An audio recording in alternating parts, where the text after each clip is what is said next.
Right, so we're basically going to be looking at Ironeye, well, my Ironeye setup. Yes, it's a poison Ironeye, it's a no-brainer, it's probably the best Ironeye setup for Deep of Night. It's just so consistently good, and depending on your teammates, you can get some insane synergy with Duchess.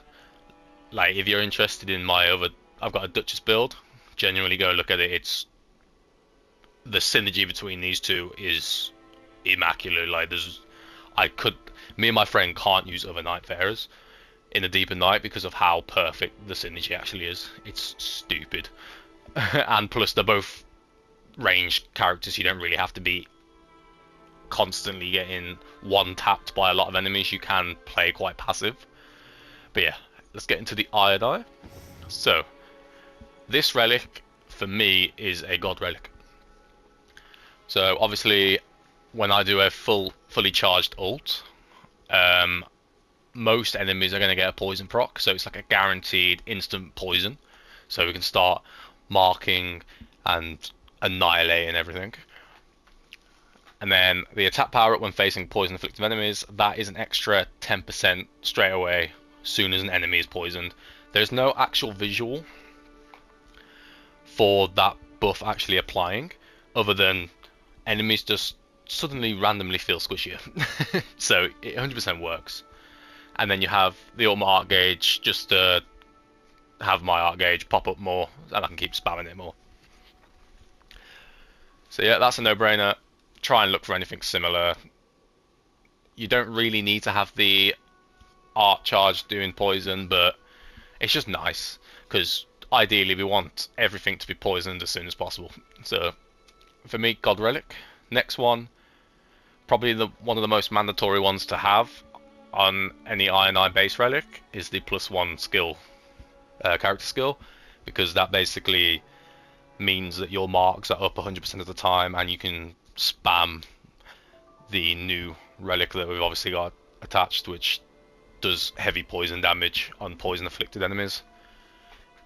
Perfectly broken. And then Evergel, you don't even have to ask, it's probably one of the mandatory ones for Deep of the Night, unless you want to spend like an hour plus every run just chipping away at the health bars.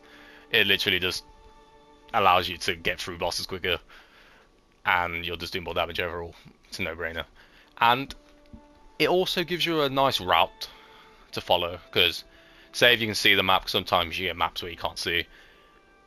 You know, you're like, okay, this key, that key, I can roughly guess where zones are ending now because I've played this game enough.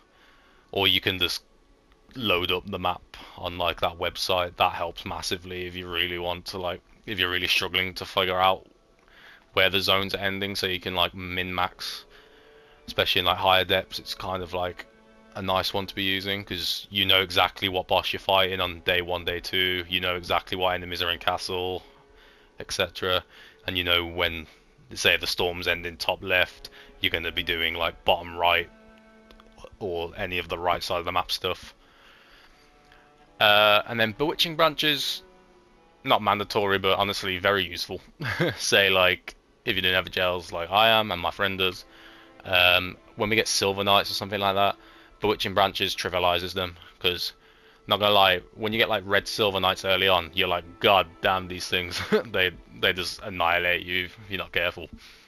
But with a bewitching branch, they fight each other, so, and they just stand there, don't even fight you. It's great. So it's just a nice little like convenient one to have. But main ones obviously Evergel and +1 skill. Now this one, it's obviously a boss relic from Gnosta. Increased max FP doesn't really matter, it's just there.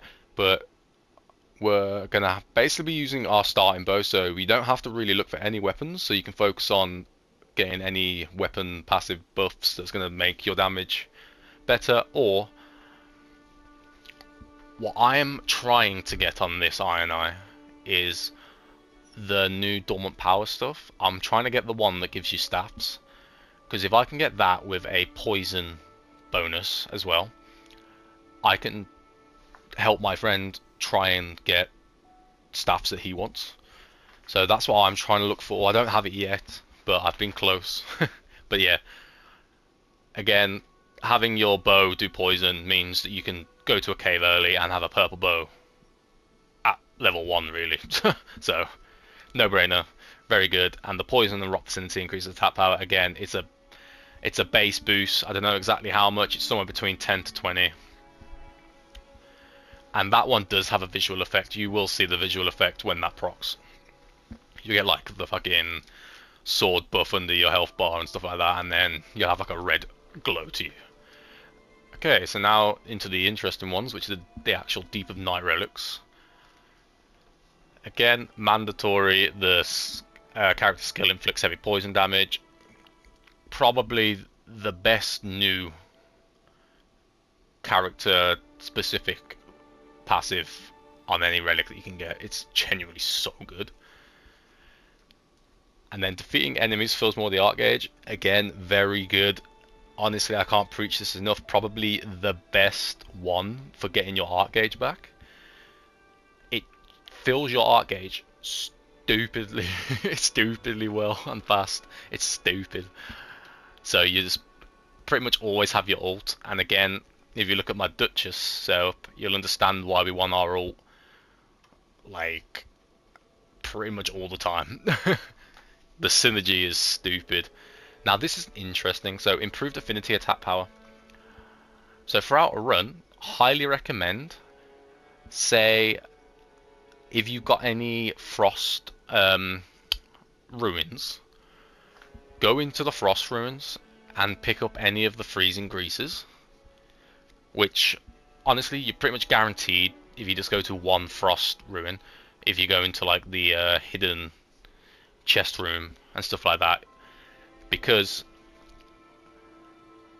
you'll be able to do obviously frost and stuff, but it also means that you can pick up any grease in the game, say like fire greases, holy greases, anything like that, and it gives you a flat power boost.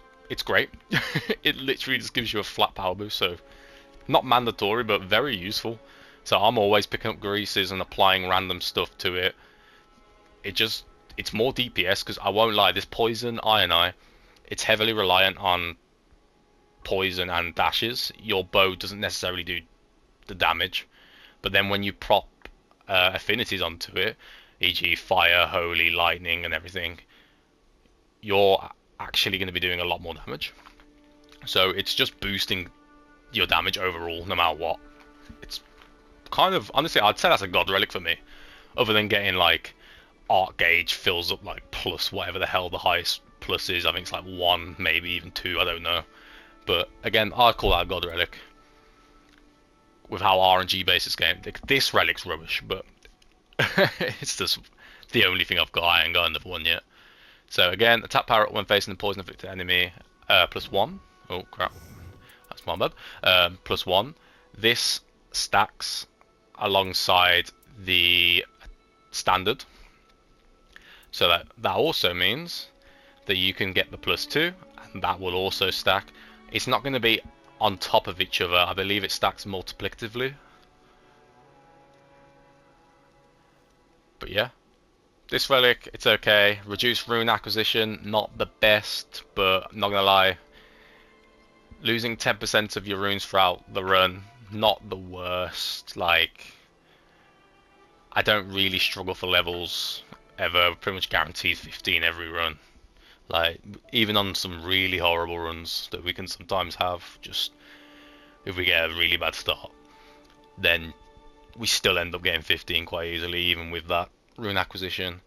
The reduced strength and intelligence obviously don't really care for us, so it's just there. I'm basically using this for the poison. As soon as I get a better poison +1, it's getting swapped. And then my final one, I literally just got this, honestly. God relic to me again. Like, yeah, taking damage causes sleep buildup is not ideal, but it's not bad. You just gotta be careful, and you're an Ironeye, so you can play a bit more passive. But again, I got the poison +2, easy buff to damage, and then I've got the arcane increased for each great enemy defeated at a ruin. So that's another reason why you kind of want to go for some ruins, just to like get a couple more increases on your arcane, prop poison quicker. Again, not a best relic, it's just what I have for the poison. I'm mainly here for the attack power up when facing poison enemies. So for me, that is my current best Ironeye setup. I generally can't think of any better ones. It's just until I find and get lucky with relics, this is it for a while. But one thing I'll say for like tips for outer run, always carry a damage negation at full HP one. That will stop you from getting one shot so much. It's literally the anti one shot thing. It's the best damage negation you'll kind of want to find in every run. You find that, you're going to be able to tank some stuff. But yeah, that's basically my current setup for Ironeye, so hopefully it helps, and hopefully you have somewhat similar setup, or at least can, because it's very consistent, very fun. And if you look at my Duchess build that I've got out, these two are literally the perfect team comp. I can't use anyone else, and me and my friend can't use anyone else because of how consistent it is. It's busted. So yeah, highly recommend that if you play with your mates, because it's kind of a no-brainer. So yeah, thanks for watching.